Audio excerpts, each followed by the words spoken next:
Monsieur le ministre Dame Diop nekk parrain festival des enfants du Baol di nuyu soxna Karima Mbacké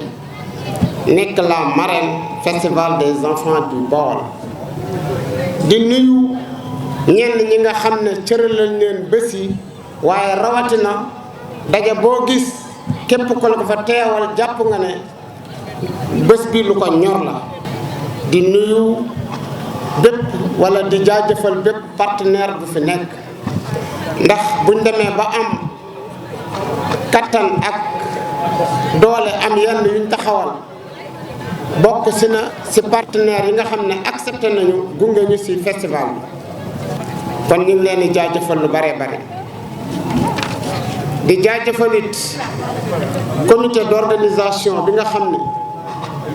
ñun moom lañu nekk ak établissement Diaobâche bi ñu gunge toujours ci liggéey bi waaye su ma nuyoo jaajëfal ba pare dinaa ci tànn ñenn ñi nga xam ne mënuma leen a beral jaajëfal ndax ñaari mbir muy le ministre di la parrain Dame Diop ndax li tax ñun dañoo dëkk Diourbel juddoo Diourbel yaroo fi màggee fi yàlla dogal ñu am lenn lu ñuy def te gëm ko nag partagé seeg ku ne am yéene partagé seeg Diourbel waaye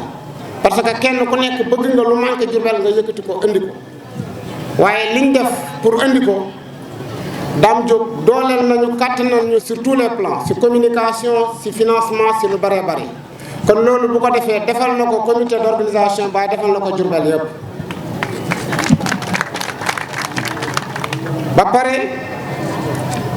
boole kook bàyyi léppam chaque jour mi ngi woo yeneen ministère ndax nee na képp ku jógee Diourbel yeneen dëkk yi nu muy développé dinaa fexe ba gunge leen pour Diourbel développé kon c'est-à-dire que nit bu la waxee loolu ci ginnaawam boo teyee ci mbooloo war nga koo wax ndax it ñu ngi lay jaajëfal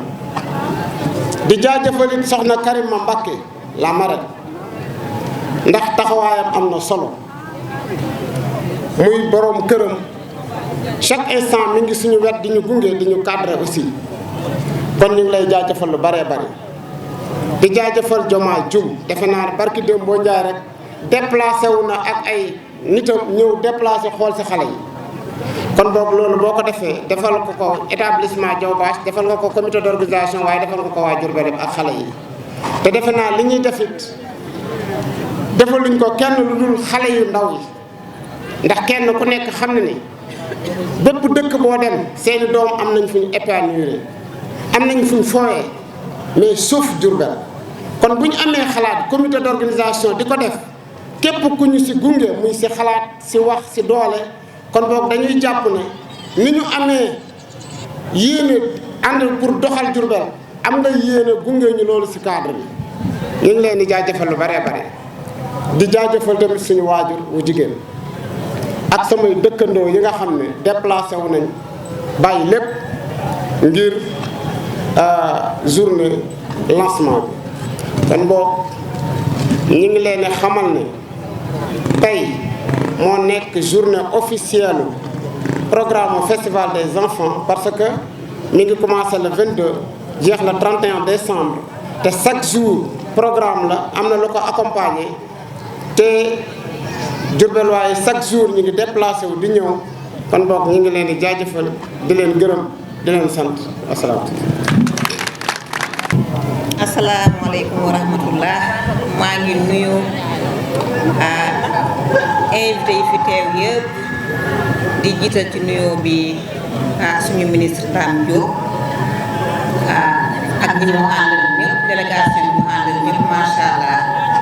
di nuyu autorité yi ànd ak moom tam yëpp ak yi ñu invité yëpp maa ngi leen di nuyu it Diaobâche tubaarkàlla macha allah ne kàddu yu cant rek lay doon ndax fa tubaarkàlla macha allah Diaobâche yéeneem dafa yàgg ci ñun depuis 2020 wax dëgg yàlla la ñu joxoon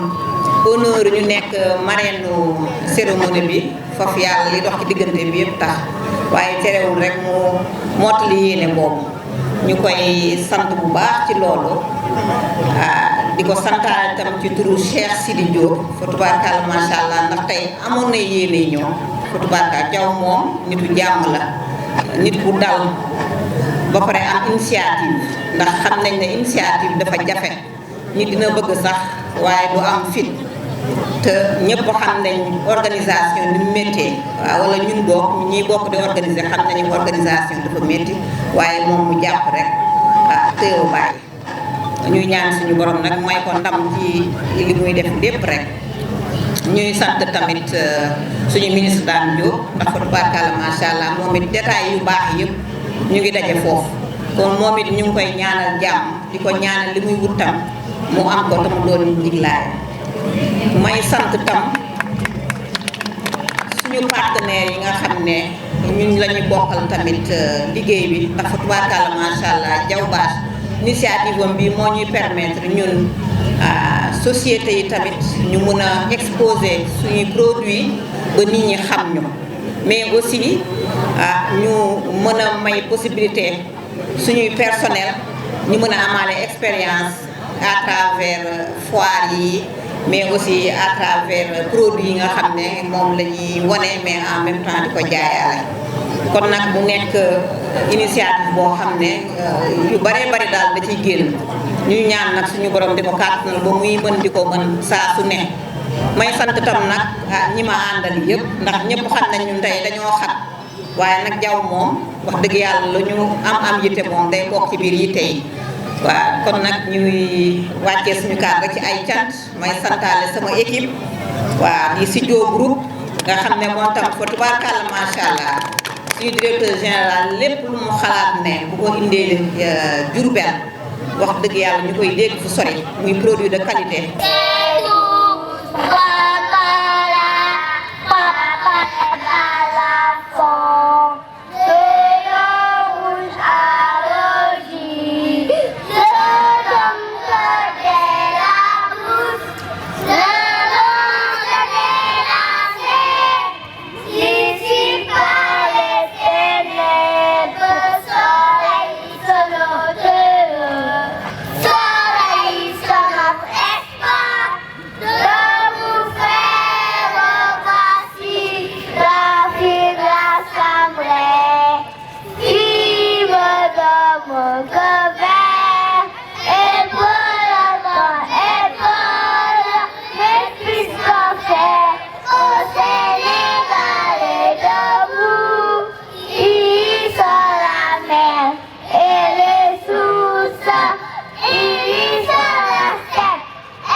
C'est tout petit,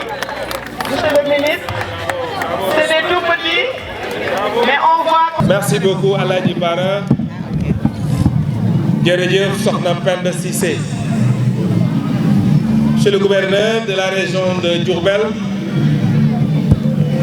monsieur le haut conseiller des collectivités territoriales, monsieur le président de la chambre de métiers de Diourbel, mesdames, messieurs les représentants des partis politiques, autorités religieuses et coutumières, madame la marraine, maa ngi leen di nuyu di leen sant. Di nuyu comité d'organisation bi taxawal fii festival du Baol, festival des enfants du Baol. Sama wax mën na ci bañ a bëri, dama yëkkati rek kàddu sant jëmale ko ci promoteur bi Mamoun Diaw di Diaw Bache, mais jëmale ko aussi ci comité d'organisation bi ci honneur bi ngeen ma defal man ak sama soxna si sama sëriñ bi def ma parrain bi def ko marraine festival des enfants du Baol édition 2021. loolu nag honneur bu rëy la ci man waaye jàpp naa su ngeen ko defee defal ngeen ma ko, mais defal ngeen ko kuy kilifa ci dëkk bi di ci yëngatu ci wàllu politique ak ci wàllu développement. kon boog ci sama tur ak turu marraine bi ak turu toutes les autorités politiques, religieuses, coutumières de Diourbel ñu ngi leen di sant di leen wax merci Diaw Bache. li nga def nag wax naa leen ko bi ngeen ñëwee sama bureau que ñëpp ngeen ko defal gouvernement du Sénégal ngeen ko defal président de la République Macky Sall ngeen ko defal man en tant que ministre de la République ngeen ko defal mais defal ngeen ko tous les fils de Diourbel parce que ak initiative mel nii décidé 24 décembre 31 décembre ngeen jël seen xaalis investir ko à perte parce que xam naa ni li xale yi di fay mënul supporter organisation mais loolu su ngeen ko defee jàpp naa ne da ngeen ko def pour doomu Diourbel yëpp suñuy doom suñu ay jarbaat suñu ay sët ndax li ngeen def ñun la waroon mais dafay confirmer rek li may wax souvent que Diourbel ñun am nañ chance am ay doom yoo xam ne ñun ñëpp am nañu yéene defar Diourbel am nañu yéene gunge doomu Diourbel parce que li festival bi il fallait le penser il fallait le faire vous y avez pensé vous l'avez fait mais kon boog képp kuy parent d'élève képp kuy parent sax laa war a wax képp ku am doom am sët wax dëgg yàlla jàpp naa ne ñoom ñoo ko defar kon boog toute la population de Diourbel ñoo leen war a delloo Diourbel et je dis que li ngeen def ñun ñoo ko war a def ñun en tant qu'État mais ñun aussi en tant que démembrement de l'État j'interpelle directement le conseil départemental et la municipalité parce que lii activité sociale la boo xam ni dëkk Diourbel ay ñoo ko soxla kon boog ñun ñoo war a taxaw ci seen wet jàppale leen def ko au nom des populations mais sama gis-gis mooy su ñu amee chance am ay promoteurs privés yu am initiative bi def ko ce n'est pas à l'État encore moins au démembrement de l'État de se substituer au privé pour le faire mais nous devons en tant qu'État et démembrement de l'État encourager, accompagner, soutenir et encadrer. C'est la raison de ma présence ici et j'imagine que c'est la raison de la présence de tous les responsables ici présents.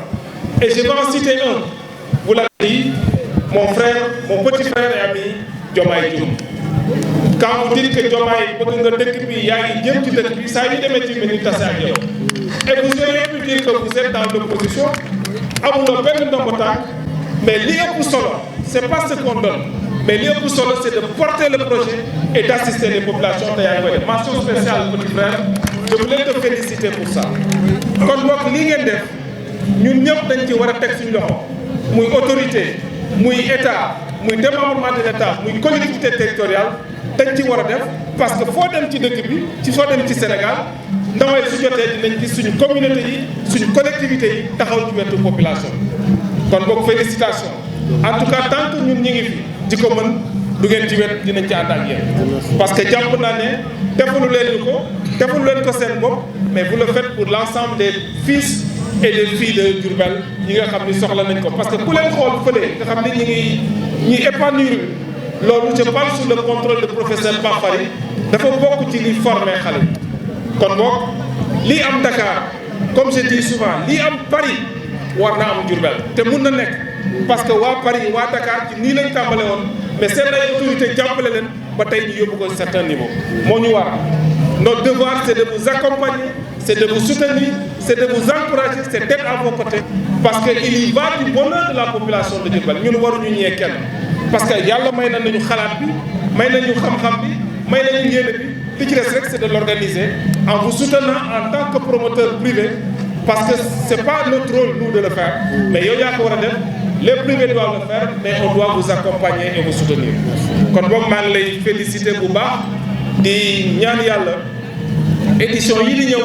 mu gën a yaatu gën a rëy gën a baax ba nga xam ni xale yi dinañ épanouir duñu am benn complexe vis-à-vis de qui que ce soit parce que bu ñu toogee ci télé bi di seetaan yeneen dëkk xale yi di foo ci ay trampoline ak yooyu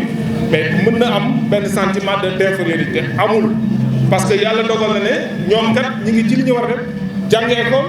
jàng alxuraan xam seen diine mais aussi di mun a épanouir kon boog maa ngi leen di féliciter bu baax a baax di féliciter sama soxna Karimou marraine de ce festival moom tamit di ko féliciter ci li muy def ci dëkk bi à côté de son mari comme on dit derrière chaque grand homme je ne dis pas derrière mais à côté de chaque grand homme il y a une grande dame merci beaucoup soxna Karima yow tamit li nga ñëw ànd ak ñun festival bi nga xam ni sa festival kon boog maa ngi sant ñëpp di gërëm ñëpp di wax rek lu ma ci def xeeb naa ko vivement les éditions prochaines ñu gën ko préparer gën ko yaatal mu gën a yaatu pour que déwén je voulais faire une suggestion au comité peut-être à l'évaluation on le dira jàpp naa ne édition yi di ñëw war nañu préparer xale yi à partir des écoles que ça soit une simulation saine pour que xale yi nga xam ne c'est les meilleurs parmi les meilleurs ñu mun leen jox des bons qui leur permettent pendant toute la durée de l'activité ñu mën a ñëw épanouir jouer ci parce que loolu dina tax xale yi góorgóorlu et que aussi pour mën a ñëw bokk ci donc c'est une petite suggestion que je voulais faire en attendant à l'évaluation pour que ñu mën a xool nu ñu koy améliorer pour que année prochaine mu gën a baax. En tout cas félicitations vivement la prochaine édition 2022 Inch'Allah. Oui, je voudrais remercier donc.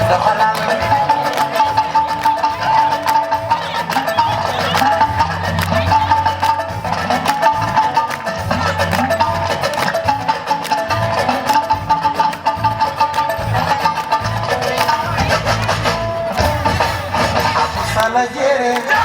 chikere, salajere.